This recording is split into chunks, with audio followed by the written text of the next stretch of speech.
Hello, everyone, and welcome back. Especially welcome to our next panel discussion. How do you optimize connectivity whilst living between on-prem, colo, and cloud? My name is Stephen Warren. I'm from Data Center Dynamics, and I'll be your moderator for today. For this particular session, I'd like to thank all of my colleagues and everyone who's been part of this. So let's get started. I've got a few housekeeping slides. If you don't mind, it'll just take me about 2 minutes or so. So, of course, good morning and good afternoon or evening, depending on where you are, and welcome to DCD. Data Center as our Service. This is our first virtual event for 2021, and we really hope you joined us last year. All that's still on demand, and I'll get to that shortly. So this virtual conference looks at how the enterprise is leveraging colo and cloud post-pandemic. Well, I can't say post-pandemic because it's still going on, and many of us are in lockdown in a lot of locations. We're going to be looking at capacity planning, the latest infrastructure as a service models, the impact of network virtualization, specialist workload placement, and what the future holds for on-premise infrastructure. And of course, this is part of DCD's always-on content program for the data center, cloud, and edge infrastructure industry. We've pulled together a powerful lineup of industry experts to share their insight on this topic, and I'd like to thank all of them for their incredible contribution. And of course, here's just a glimpse of our spring virtual conference schedule, where we'll be looking in depth at sustainability, data center automation, edge compute, data center design and construction, plus a whole lot more. Full details of our 2021 calendar are available at datacenterdynamics.com, where you can register now for all of them. And of course, at the best of everything is recorded, so you don't have to miss a thing. You can watch all of our conference programming whenever and wherever you like. Look for the on-demand tab on our website, top of the navigation bar, and it's all free to view, just like everything from last year too. So I would like to say, for everyone that's joined us this time around, it's very, very important that you know, and actually, before I get to the next session we're about to start, I'd like to tell you about some of the functionality very, very quickly that we're looking at here. You know, don't forget, all the way at the bottom, there's a Q&A widget right in front of you. Put in your questions. That way we can all see what we want to be responding to for you. You'll also see a resources widget at the bottom, used for full downloads and links relevant to this session. And you can also find the full conference program agenda there. And also on the screen, you'll be able to link through DCD Connect platform, where you can network with speakers, delegates, and our sponsors. It's got some great functionality. So now let's get started with our next session. How do you optimize connectivity whilst living between on-prem, colo, and cloud? So the first thing we need to do is just get right going. You know, look, the agility and rapid provisioning required to spin up the vast majority of modern workloads requires a robust network, backbone capable of matching enterprise demand for capacity, performance, and agility. You know, with the pandemic having sped up the pace of digitization and cloud exponentially, we're going to ask everyone on this panel what impact the pandemic has on the demand for low latency connectivity and what infrastructure is needed to support the rapid transport of workloads between multi-clouds and beyond. So what I'd like to do is actually just get started here if we could. And Tim, I'd like to reach out to you. We've got your report also. So Tim Anker, CEO of Colocation Exchange, better known as ColoX. We've got your report coming up a little bit later, too, that you can talk to. But Tim, what I'd really like from you right now is a quick introduction for yourself, because that helps us understand your perspective. And then we'll get on to Zach and, of course, Brian next. And, of course, big thank you to Brian and everybody at CyrusOne, because they have sponsored this wonderful panel. But first, to you, Tim, a bit of an intro and some perspective. Thanks so much, Stephen, and good afternoon from the UK and morning in the US. Tim Anker, founder and director of ColoX. I've been a specialist retail or broker for retail colocation services for about 20 years now. So my first visit to a data center was in March 1999, and in fact, my first ever transaction was actually in New York, in 111, what is now 111 8th Avenue. That was my first deal in September of that same year. I'm very pleased to bring the UK perspective, which I'm sure is very similar to what you're seeing, how we're seeing a shift from the data center industry, at least, from an historic clustering around the connectivity hubs through the industry really being dominated for the last, I'd say, 3 or 4 years now by growth in hyperscale demand.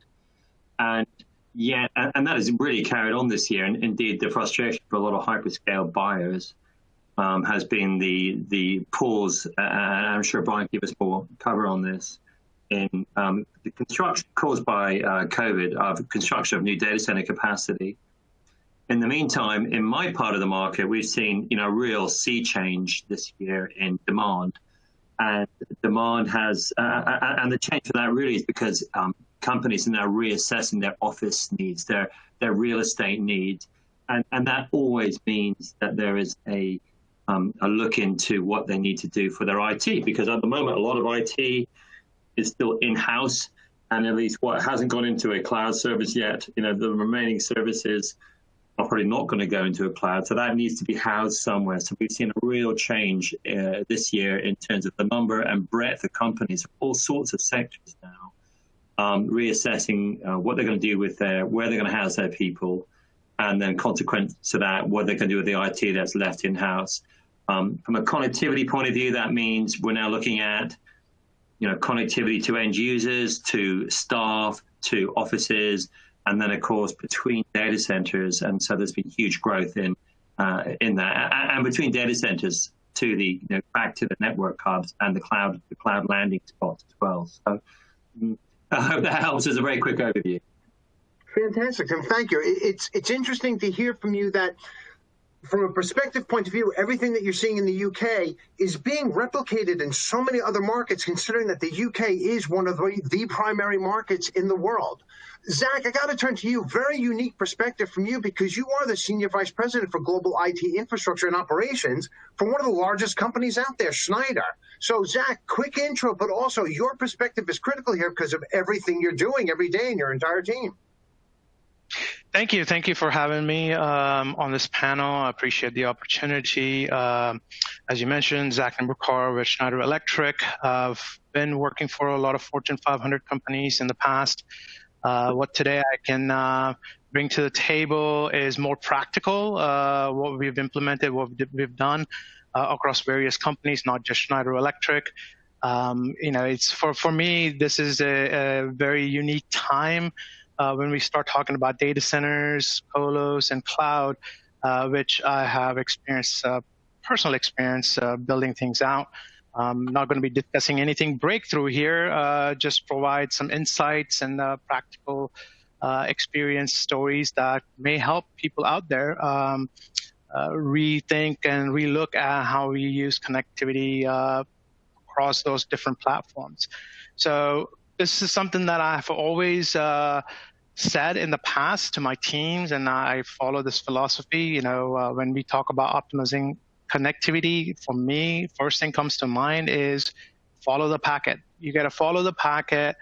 The data flows have completely changed. No new news to anybody.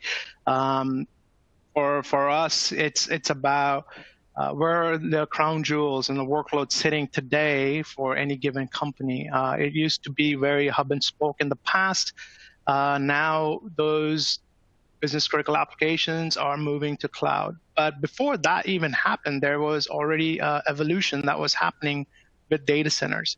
Many Fortune 500 companies have built these large data centers, late 90s, early 2000s, and they've bled those assets. And then the time came for refresh. Unfortunately, to refresh a live data center that has business critical functions was a challenge. So instead, companies started looking at greenfielding brand new infrastructure, hyper-converged infrastructure in colos. That's where the data center to colo evolution started. And then cloud just came along right after that and expedited that whole entire process. So now companies are leveraging colos and cloud to build out brand new infrastructure, whether it is as a service, leveraging OpEx models out there to benefit the latest and the greatest in technology. Well, it comes back to connectivity, which is what the topic here is. Traditionally, you had all these access costs with the data center and being in very remote locations. Colos having the transit points with multiple carriers provided a really great cost savings opportunity for many companies. And then again, similarly with cloud, with direct connects and just using public internet to access cloud resources, the evolution of connectivity was forced essentially by evolution in data centers. So I think all of this goes hand in hand, and it kind of works hand in hand with digital first, cloud first strategy. So hopefully I will be able to provide your audience with some practical experience and things to look out for, and looking forward to the conversation. Zach, we're going to take you up on that, because one of the first questions out of the box from our own Tim was, what are you doing different this year versus pre-COVID? And we're going to ask you that when it comes up next, when we're taking a look at what you just said, follow the packet, and also as we start talking about the edge. You know, Brian, I've really got to turn it to you. Thank you. Sorry that you got this last one for the opening, and much appreciation again for sponsoring this session. But Brian, your perspective on this, because you've actually got a brand new report that I've just put up. This just came out, and it's actually, I know, I'm sorry to everybody how small it is, but the point being here that this is just one example of how things have changed, how we're moving towards more co-location, more on-prem, more public. What are we moving to? Brian, your thoughts on this quick intro and also your perspective, sir. Sure. Thank you very much. Everyone, thank you for joining. We're delighted to be sponsoring this year amidst the pandemic. Hopefully we can resume the nice black tie parties that DCD puts on in London next year.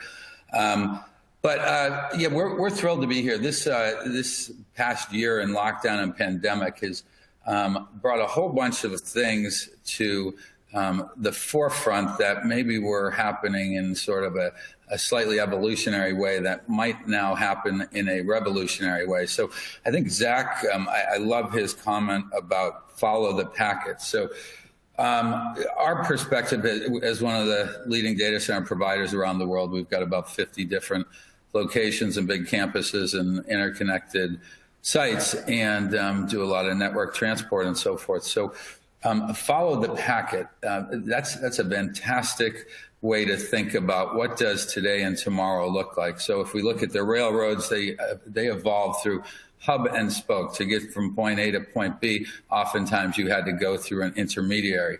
The public telephone networks evolved again with the central switching buildings and all of the different population centers around the country.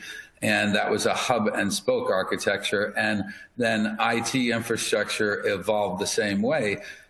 Physical limitations sort of forced that. We had fiber between major points, but we didn't have all of the Wi-Fi and fiber and connectivity that goes all over the world. So the world was moving to cloud, the world was moving to SaaS, the world was increasingly concerned about data privacy and all these other things, and everyone was trying to figure it out.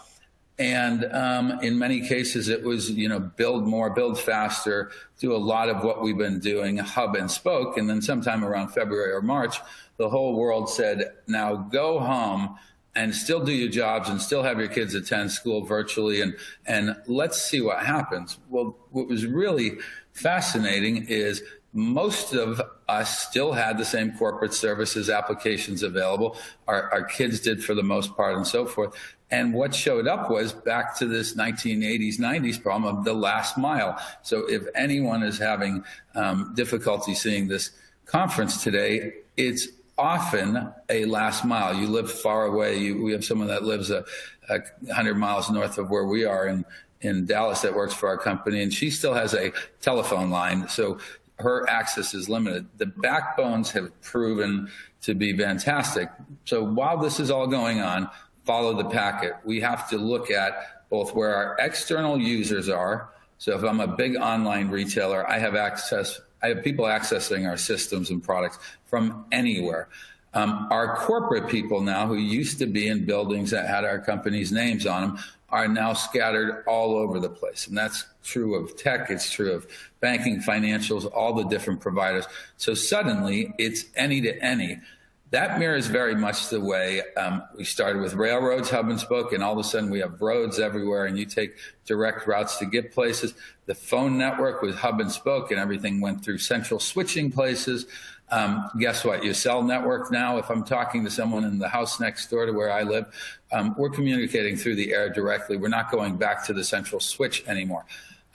We think we're seeing, both by following and listening to the major providers of technology and cloud services and SaaS, that they're increasingly trying to get bigger and faster backbones of themselves and get people off of these hub and spoke architectures. If I'm going from New York and I need to hit a cloud in Columbus, Ohio, or in Ashburn, or Chicago, should I go to some central switching point, or should I try to find a direct route?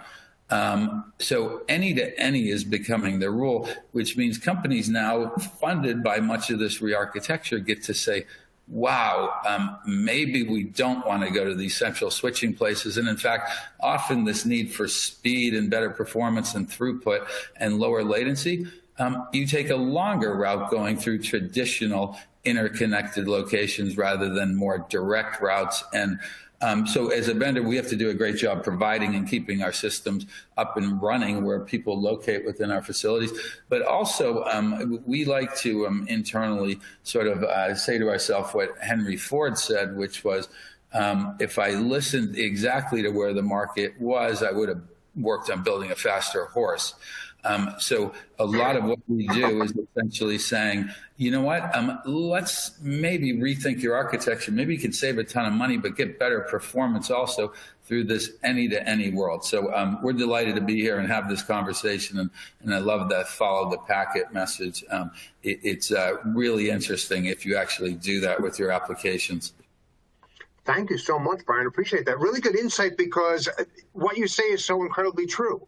It is not only follow the packet, as we heard from Zach, but it's also where are you computing, where you're processing, and we're going to get to that in a moment. Tim, I've got to reach this one back to you because your report came out. Which do you want to do, Tim? Do you want to talk about this follow the packet, or would you actually like to do a very, very quick 4-minute intro of what you're really seeing in the UK? And I know we've got a couple of slides from that. Which do you prefer, Tim? Want to handle this follow the packet, or do you want to jump right into what your report said? Well, let's just go through those slides, Steve, because the points that both Zach and Brian have brought up are really relevant to that. I made a couple of notes from Brian's comments, in particular about the old hub and spoke model, and because certainly what I've seen over the last 20 years of being in the industry is that the traditional network hubs are mightily resilient. They haven't really changed yet, but as I said, they won't change. But at the moment, we've seen we always see the key network hubs, like London Docklands, for example, remains a really strong ecosystem. And we have got a new one evolving to the west of London on Slough campus, driven by players like Equinix, and now a lot of other companies are now out in that space as well. And in fact, I think Cyrus One are building out in Slough as well with their acquisition of Zenny here in the UK. But so far we're almost at the beginning of that change, I think. So Steve, if we can maybe just go through those slides quickly. They start on the slide 14. Can you put the view on that? There we go. So thank you. Just to explain, I published a report at the start of this year on the regional UK co-location markets. In other words, this is the 50 facilities out of about 130 in the UK that are not in London and the M25. So London M25 is the old hub, if you like, and it's all based around the historic home of the UK's networks in London Docklands, and in particular with Telehouse. And we are seeing massive growth in that market, primarily driven by hyperscale demand. So demand in London has probably gone from sort of 20, 25 megawatts a year. It's now over 80, probably heading up for 100 megawatts a year. So the market looks like it's absolutely booming. But it is worth remembering that has been driven by a smaller number, but very large buyers, just the hyperscale cloud buyers. And just to put the UK into context down on this slide here, you can see that everything outside of London is only around a fifth or 20% of the UK market. And that's either whether you're looking at it in space terms or in power terms. That's sort of our, and if you go to the next slide, Steve, please. Thanks. So, and what we're really seeing now, and this is exactly what Brian's talking about, we're beginning to see a shift from the old market, which was based in central London. The graph on the bottom right, the block in red was the London Docklands market. This is the old connectivity hub. And everything around London, the M25 market, M25 is the orbital motorway around London, was a tiny market, 10 years ago. And over the last 10 years has grown rapidly because the need for more real estate, for more power, the sheer scale of sites that have been built has shifted the balance that we're seeing within the London market. And then if you look at, so Steve, next slide, please.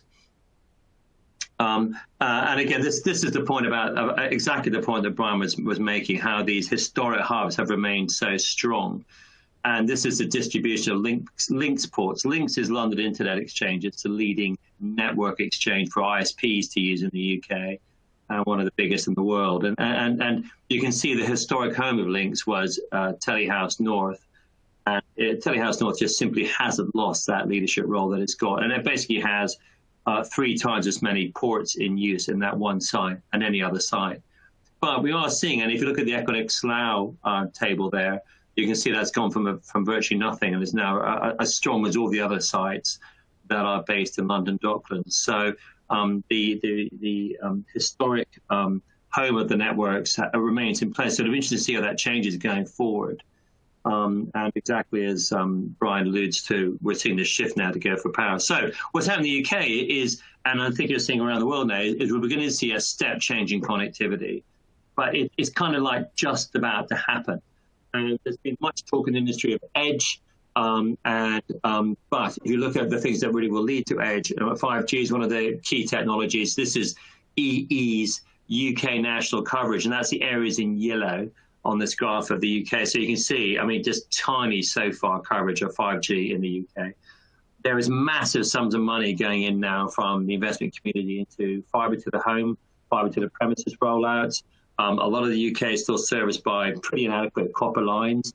And we've really reached the limit of those. If you're lucky, you might get 60, 70 megs down. And that service really deteriorates with distance. So everybody's understanding that fibre is the king. And this is what I think is really interesting to put this current change into context.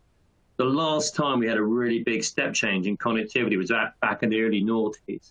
And if you remember, just after the dot-com boom, we were still using dial-up modems. And then suddenly we switched from 56K downloads to getting a few megabits of downloads. And that was a really big step change in connectivity. And I remember the data center industry being almost on its knees at that time, because all the dot-com boom companies had gone bust. Data centers were empty. And it was only when we saw that step change in connectivity that we begin to see real, genuine end-user demand for data center services. And I sense we're going to get another step change in connectivity coming through the industry now. And that could have some really interesting connotations for both the industry as a whole, but also some of these regional facilities. So if we look at the UK market, the 50 facilities we track are highlighted in red in this table here. We expect to see some really significant growth over the next 4 years. As I said, it's only a fifth of the UK market, but we expect this sector to double. So it's obviously easy to do on a small base. But you can see where that growth is going to come from. It's going to come from there's only 4 wholesale operators in this part of the market. Manchester in the northwest is the alternative UK network hub, and there's a lot of growth there. Equinix have announced 2 new buildings there, 30 megawatts. So 30 megawatts on a market of only 150 megawatts today is a big play. And then there are also a number of new edge specialist providers, as you are seeing in the US market, that are beginning to come on. And we've got one just launched here in the UK called Proximity. They've now got 6 sites on the ColoX website. So things are really happening here, and it's going to be quite interesting. And one of the things really interesting about this discussion is there's a bunch of tech that we don't even really know about yet. There's been a lot of talk about edge in the market for some time. I would almost say hype, really, for quite a few years. And I was actually relieved to find in researching my report a few specific examples of Northeast edge deployments, mostly driven by carriers in the UK market. But I think there's a whole bunch of stuff that's still yet to come. But the key behind this change is the network, and that's as I said, the kind of glue that holds it all together, and that's got some interesting news to come. So I hope that wasn't too long. There's a lot of details on the ColorX website, so I hope that helps. And this resource is actually available down to download. Zach, I got to turn it to you because you just heard from Tim that the network is the glue. And let's get back to your point of follow the packet, because how is the packet important? How is the network important? How do you choose where to process, compute, use? Come on, help me here, Zach. Yeah, so I think Tim had a question earlier, what have we done pre-COVID and what we're doing today? Let's talk about that because that will answer the questions that you have. So pre-COVID, when I said cloud-first strategy, right? So, and, some companies talk about it, but I truly mean it. And I can give you practical examples of how you can achieve that, right? So pre-COVID, we were already on cloud-first strategy with proxy. Cloud-first strategy with our VPN gateways being in the cloud environment, not necessarily in our data centers. So what that enabled us to do is when our 135 employees, connected employees, I would like to say, were forced into lockdown mode, we at that point had 30,000 concurrent VPN sessions because people were still in the office. And as the lockdown was happening, we had to quickly ramp up to 120,000 employees between February and March of last year, right? We wouldn't have been able to achieve that growth if we didn't have our VPN gateways in AWS to scale up quickly and get our employees connected. So what did that do for other connectivity models that we have in place?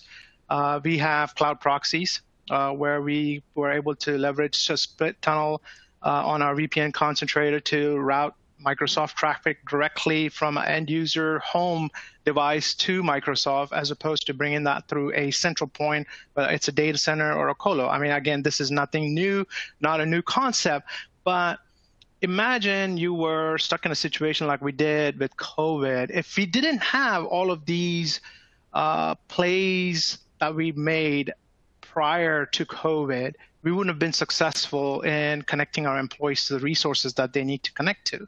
And I know that there's a lot of conversation about edge devices and things like that. We manage data centers, we manage colos, we manage cloud environment. Well, now all of a sudden we have 135 employees that are connected. They are almost a remote site, right? So we had to treat them just like we would any of our field locations. And provide them the connectivity that they need to access the resources they need. So the cloud proxies, helped us tremendously to route the traffic directly over their internet link to where they need to go, whether it's SaaS applications, and then also the VPN concentrators that are sitting in AWS provided access to IaaS and PaaS platforms that we have in there. So I think the digital first and cloud first strategy could mean many different things to many companies. Not, it's not one size fits all, but there are things that you could do now to get to a point where COVID-like situation pops up, you're able to easily connect people where they need to connect to. And one other thing that I would like to add is, MPLS, before SD-WAN came, MPLS was like the innovation from a connectivity perspective. There was 15, 20-year gap. There was no other innovation within network industry, and SD-WAN came along. SD-WAN also enabled us in many ways to have many hubs, many spokes, not the hub and spoke model that Brian and others were talking about. Now SD-WAN is that primary vehicle for connectivity across the globe. And I also see writing on the wall, SD-WAN eventually will die out with zero trust. People not even leveraging SD-WAN gateways anymore. Their endpoints become with the internet connection becomes the transit point to various resources out there. Zach, thank you very much. Great insight on both parts of that, and I do appreciate it. I've got to go to you, Brian. You've already kind of spoken a bit about, follow the packet, but I really wanted to talk to you to take this into the next stage, because as CyrusOne, you're one of the key players about where our data centers and networks deploy properly or improperly, and there's so much more to discuss here. If I can turn it to you for a little bit, Brian, I'd appreciate that.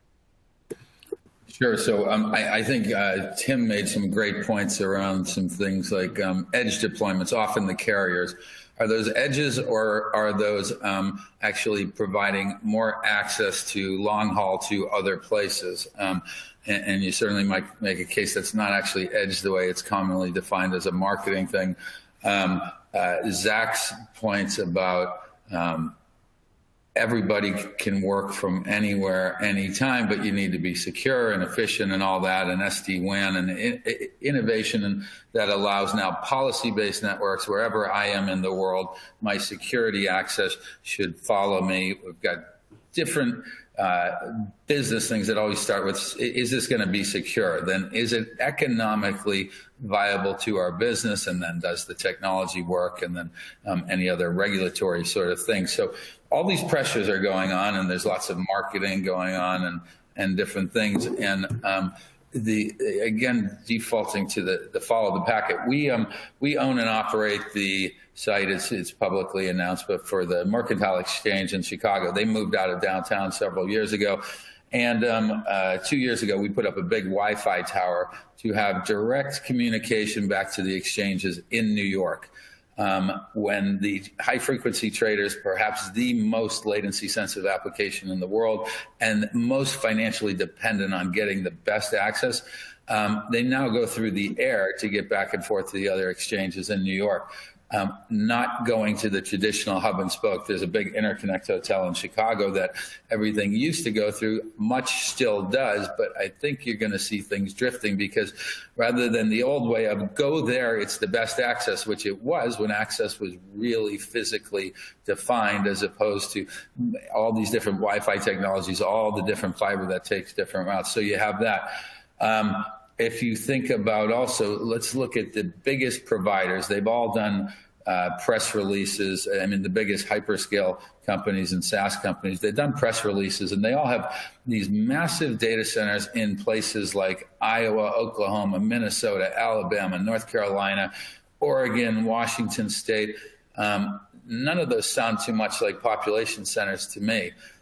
Why did they do that? Well, they're heavily investing in transport to make sure people from anywhere can get the best access into their clouds, and their clouds give optimal performance at scale. The more compute you tie together, if you get into physics and things, there's something called Amdahl's law, that the compute being close together gives high performance to the user. Having good transport matters. And so if the biggest data centers in the world from the biggest tech providers are going in the middle of nowhere, and they're building their own fiber routes that don't go to, over time, don't go directly to interconnect hotels, saying, okay, the networks and technology support this. So as a buyer, what's the most efficient way for me to build out access, get the highest level of service, ensure compliance, and all these different things? Well, it's maybe break that old hub and spoke model, and you get all the economic advantage, and you get better performance. So we think about that a lot, and you watch the packets, and you watch where data flow is, and what popped up was still, I think, Gartner or somebody, it may not be Gartner, just said it's something like 90% of IT spend is still with the enterprises. But lots of their spend is drifting into SaaS and cloud and those sorts of things. And lots of those companies that are enterprises still need hybrid cloud. They need their own servers doing certain things for regulatory compliance, management, proprietary applications, whatever it may be. Oftentimes what those systems do, though, they create data that needs to go somewhere that's really efficient economically and technically, and that's a lot like the big cloud providers can offer. So we, a few months ago, we announced a data center that's adjacent to one of the biggest cloud data centers in the world. Why? Well, it's this follow the packet idea that says if a enterprise has to have hybrid service that they own and operate, and they also want to go cloud first, being directly adjacent and connected to the cloud data center lets them use that for all the high-powered processing and all these advantages cloud offers, but keep the control in-house. Contrast that when someone buys into my hybrid cloud servers are adjacent to my cloud, so I'm not going from an external data center to some interconnect place over to some cloud thing in a different city. Look at the packets and just look at how physics works in 186,000 miles a second. So in fiber, it's 125,000 miles a second. That means in 1 millisecond, in a well-formed piece of glass with direct path and not going up into layer 2, 3, 4 routing, we can get a lot of places very directly now that we couldn't do before when networks were choppy and not interconnected. So again, follow the packet, follow the data. We believe that's the best way that we can help our clients, and especially with the way the biggest companies are architecting, it looks a lot like that's how a company can say, I'm going to save $1 zillion on network. I'm going to have better performance through some direct connects that don't go to these arbitrary connection points. And they weren't arbitrary. They were where connectivity was before. So we are trying to develop facilities that allow clients to maximize that deployment and not just save on the data center because the efficiency of how we operate, but to save on all these other external dollars that used to go into complex switching and networks and so forth, and instead policy-based availability, as Zach and Tim were talking about. So the more people ask those questions, the more we like to say the most important questions are the ones you don't ask. What could I do different? If I was starting over, how would I make this look? And then, again, COVID, wow, everyone is anywhere, anytime. We don't know where they are, which means let's, as much as possible, not have hard definitions of where we're going to force traffic to go. Instead, let's let it flow as pure as cellular networks do. So anyway, lots more of that, and that's going to be the biggest advantage to the enterprises saying, wow, if I architect in this way, the savings is massive on all these other network things and interconnect services that I used to have to spend on. Now I don't. But by the way, it's faster and better performance. That's a pretty cool thing, and that means they can offer more of their services and better products to their users, and enterprises can have tech be much more involved in the revenue side and more services for their clients. So it's really exciting for us, especially with all these things and everything. My colleagues on this panel, I affirm 1,000%. So. I got to say, Brian, thank you very much, because just even laying out the optimized performance, that just says so much, because there's so much wrapped into it. And that's why I need to reach back to you, Tim. Do you want to talk about traffic patterns? Because you've already spoken about these step changes. But Tim, can we actually get you to talk a little bit about even more of this edge? You've talked about step changes, but there's a lot going on here because of the data demand and the changes you spoke about. So take us through this a little bit, please. Yeah, thank you. Yeah, I thought it's quite some great points there, Brian, by the way. And I got some really good examples of people saving on network costs, and where they, in the process of closing down an office, they let go of the office lease line, which is, of course, the golden route to the internet for a lot of enterprises. And the cost of some of these circuits actually is covers the cost of putting a rack in a colo. So a typical rack here in the UK could easily be £1,000 a month.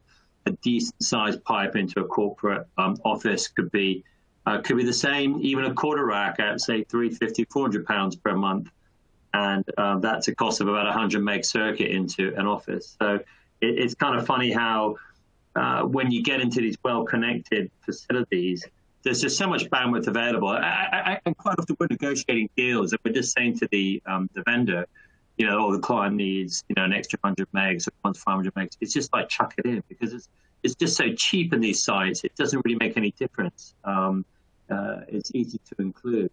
And also your point on the cost saving side of things as well, where there's some really good examples of a very inefficient data center. So a really good example in the UK is called Crown Hosting, which is actually, I'm afraid, is a rival relationship between the UK government and a wholesale data center operator in the UK called ARC. And it was fascinating speaking with them this year, last year, where they have a framework agreement with the data center operator. And essentially what you're doing is you're closing down lots of small and really inefficient. I mean, some of the PUEs, the efficiency measure on some of these smaller government-owned sites is about 3, not 1.3, 3.0. And again, so there's a huge saving all around from the efficiency of the facility through to the benefits of the ecosystem that they move into, the access to gigabit pipes are standard, 10 gig pipes are standard, and the connectivity marketplace that is available there. So it's, obviously as a UK taxpayer, I'm absolutely delighted because hopefully we're finally getting some joined up thinking on the purchasing. But it really does show some of the some of the cost savings that we're actually seeing there.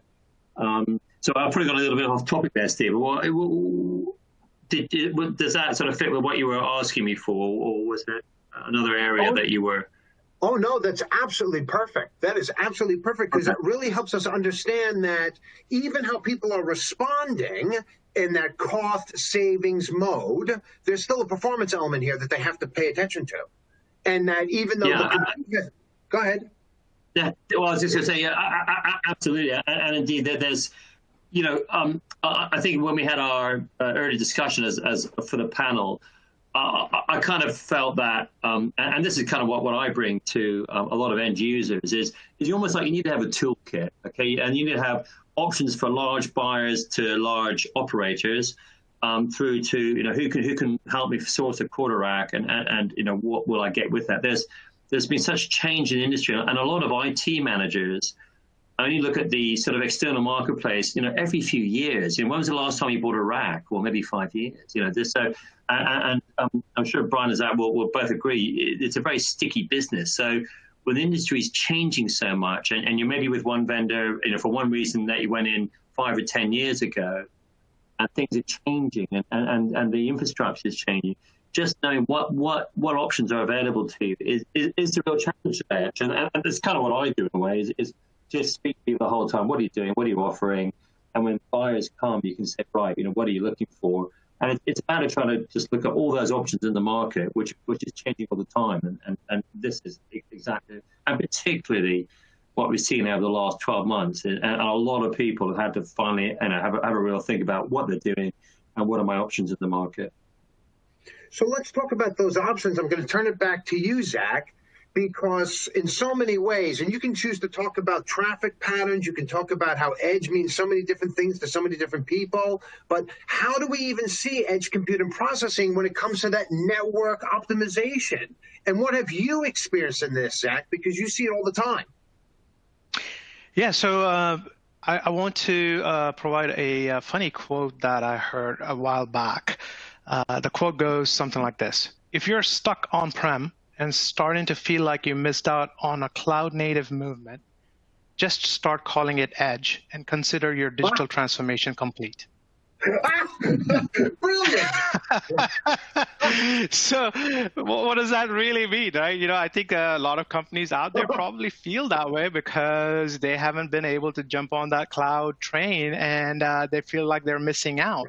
So they started calling everything edge. And what is edge really? I mean, the server rooms in the manufacturing plants, or the distribution centers, or the office location, is that considered edge? Probably. I could consider edge device as one of my end users sitting at home. That's an edge. It has computing power. So edge has so many different meanings today. I think it was Tim that mentioned it's the buzzword, right? So everybody likes to talk about the buzz of edge. It's really always been there. It's just that those server rooms that I'm talking about 10 years ago that were upgraded with all these OEM products now are end of life, end of support. So how do we get funding from the CFO of the company, right? So just call it edge and call it transformation. So I think people are spinning it up the way they want to spin it up. End of the day, it's about having a playbook, really, a service catalog, right? How is business going to consume the product? Many times you don't even need edge compute, right? But you wouldn't know that unless you sat down with the business and understand what their needs are. So my team definitely does have a service catalog that we try to provide when we sit down with a business, try to understand where their workload needs to be. Sometimes people just ask for a virtual machine in the cloud, right? What it turns out to is that they just need it for a certain period of time. So we're leveraging serverless technology in AWS. So edge is, to me, it's nothing more than a potential refresh strategy. But, I think we could definitely leverage some of the cloud partners that are deploying edge compute. You have options to potentially cluster it with the cloud. So if you need compute power, processing power locally at a manufacturing plant, let's say, that you do have an edge device that a potential cloud provider can also provide, but the storage S3 sitting in AWS, they synchronize data back and forth. There's, I would say, many scenarios to edge. It just depends on what is your business case. I think you have to have a playbook, understand the needs of the business to be able to deploy what they need quite easily, because you already have, as Tim said, toolbox, right? It's the same concept. Toolkit. Yeah. Hey, Zach, I got to ask you a question. You just brought it up, which is strategies for enterprises are changing. And doesn't that also mean that if you're seeing that upgrade happening at the edge, or they're moving closer to the edge, or they're installing, that's changing compute and process, but that's also changing the optimization of connectivity. Are you seeing that happen more and more, where folks are saying, yeah, I want that edge strategy, and you're turning around and having to say, well, wait a minute, you don't even have the connectivity to make the edge work properly. Is that a problem? Absolutely. I think, everybody's banking on 5G, and it hasn't materialized the way everybody expected, but I think it is pretty close to getting mature. The one example that comes to my mind is IT/OT differentiation, right? So for me, edge could be a PLC on end of the manufacturing line. That could be an edge device. Today, our OT space has a lot of demand, similarly to the corporate side of things, to connect those devices to cloud, for example. So they're banking on 5G. So I think everybody talks about IT/OT convergence at some point. I think we're very close with a practical use case from a connectivity perspective, 5G. So once 5G becomes prominent and we start connecting our IoT devices, our PLCs, the manufacturing plant lines to 5G and connect them to the cloud resources, then now the traditional connectivity team now is just OT as well. So they went from just supporting IT-driven connectivity to now OT. So I think 5G is definitely the next evolution in that. But like I said, it hasn't materialized yet. I think it's very close. We've done POCs at Schneider, and we're looking to build some use cases, because again, like I say, not all use cases are the same, so you have to have a game plan.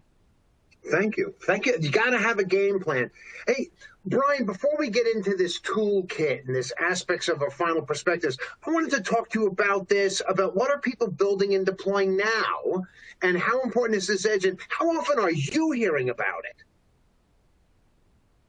Boy, I love Zach's quote about call it edge. I'm reminded of Carl Jung or Nietzsche when they talk about ego and persona and self, like, what did I do? I better have a cool name for this. 10 years ago, there was all the tech leadership in Wall Street. They all sort of switched chairs and went to, the building down the road to the other investment bank, and so on and so forth. And this was sort of on the heels of many grand data centers being built, but they weren't utilized properly. They were really expensive. It was hard to plan capacity, just as all of us in this data center world were really starting to grow. And so everybody changed chairs and they got to the new place and they said, boy, whoever built this thing, boy, I didn't know what they were thinking. But by the way, they left the same one back at their last job that they had built. So Edge, again, it's what is it and why is it important? And are we really just trying to enable better service consumption and provisioning and economics and compliance to whatever we're providing to internal or external users? And so, again, default to the biggest players. They're putting lots of access all over the place.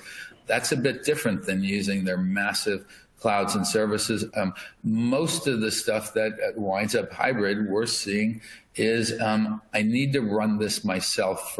I've got a mainframe that turns on a light bulb factory that's got 1 million lines of code I don't want to rewrite, or there's a regulatory scenario, or there's something where I'm doing something that the business says is so critical. I'm going to launch a new drug, and if I lose out by one day on getting the patent because someone swiped it or stole it, then I lose 500 million of R&D. So there's specific business reasons, less than technical reasons. I think more and more that continue to see this, and then it's this definition of how many of us have worked with or had our bosses say, "Are we going to cloud?" And the answer, well, yeah, of course we're going to cloud. And it used to be, well, maybe we're going to cloud.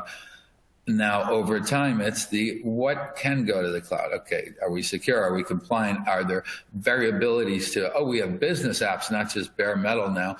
So when you build a smart city from scratch, what do? You plan where all the different stores and schools and roads are going to be, or anyone that's driven through Boston on the CalPath see, well, this just evolved over time. So any of this stuff we're talking about, we can call edge, we can call it tier 2 data centers, we can call them network aggregation points, whatever we'd like to do. But always just, we suggest look at who's accessing what and from where, and which of the internal systems are going to need to bounce large amounts of data back and forth. And if you do that on a piece of paper, independent about thinking about what's in place today, you might start to see a picture where you can get real economic advantage, but then you're going to find out, wow, it's actually faster, better performance at lower cost if we start to re-architect in a way. And I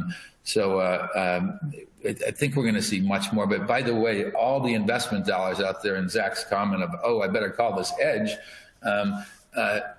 this pandemic and everyone being locked down is giving both budgetary dollars, but reasons for this evolution and in some cases revolutionary change in architecture. So when our bosses say, why do we do it this way? That's the way it actually was yesterday, but now we need to go anywhere, anytime, anyone to anyone. And it seems inevitable that that will pick up steam over time, even though when we're talking about hard assets like networks and interconnect facilities, it takes a while to get off of those things. So if we as a provider and anyone else in our space and in support of people like my colleagues on here continue to push where are you trying to go? Ignore the infrastructure for a second. Look at the business applications and services you're bringing to the market and how do we optimize those? And so we're going to keep trying to do more with that. And we think it's being validated both by the big tech providers, cloud, SaaS, et cetera, and by enterprises saying, how can I do it better with more flexibility? We might be locked down. We might not be locked down. We're going to let people work from home permanently. Some people are going to come in. And the more you get into that, I think the more we're happy sort of where we're positioned in the space and following that model. So I hope I answered your question. Oh, absolutely. No, that was great. And it was actually the perfect setup for, and I'm sorry to say this, we've pretty much run out of time. You've each got about a minute for your final thoughts here. And this is your final perspectives, because we've even heard this from all of you about, is your toolkit flexible enough? Are you flexible enough? How do you prepare for network growth? How do you prepare for operational growth, performance optimization, as you spoke about? So let's go through this. I'm sorry to only give you about a minute each. Tim, to you first. What are your thoughts, final perspectives? Yeah, I think that image sums it up perfectly, Steve. There is a lot of change going on in the industry. And we just, even for the last 4 or 5 years, the industry is almost unrecognizable from a network and a data center perspective. So having, reviewing everything, talking to experts is the easiest way to get fully up to speed with what's going on. Perfect. Over to you, Zach. Final thoughts, final comments. Are we flexible enough, and are we ready?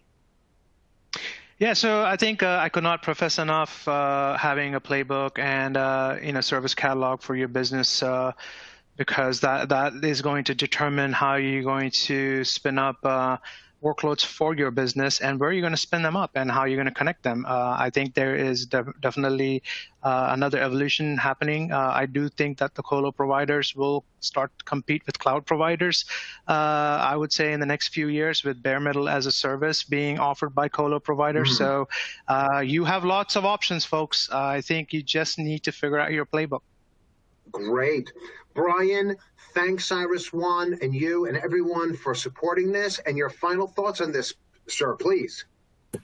It's a cool time for all of us that get to play in this space. And I think it's amazing when we see all the services that are allowing us to, provide telemedicine, all these good things that are happening societally amidst, a lot of chaos out there. But we'd love to, or anyone, we encourage you, look at what you're trying to provide to who and where, and the physical limitations of old hub and spoke versus what might you do tomorrow, rather than just focusing on what I have and incrementally trying to change it.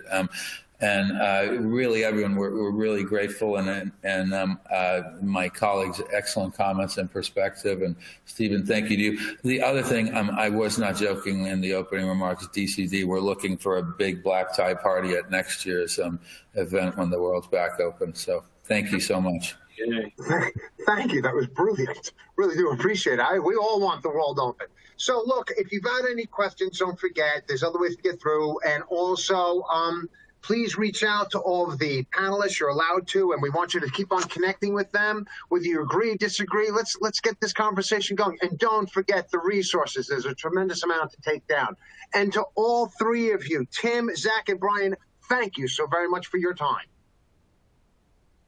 Thanks very much. My pleasure. All right, and don't forget, folks, please give this. Oh, sorry about that. Let's give this session an overall rating for the quality of the content, delivery, and user experience. Please put in your thoughts. We'd like to hear from you. It's how we make our content much better. And just click submit at the bottom. We are very interested in your feedback about what we're doing and how we can always make things better. And of course, I'm running out of time fast, but don't you forget, we have another panel coming up just in about 3 minutes.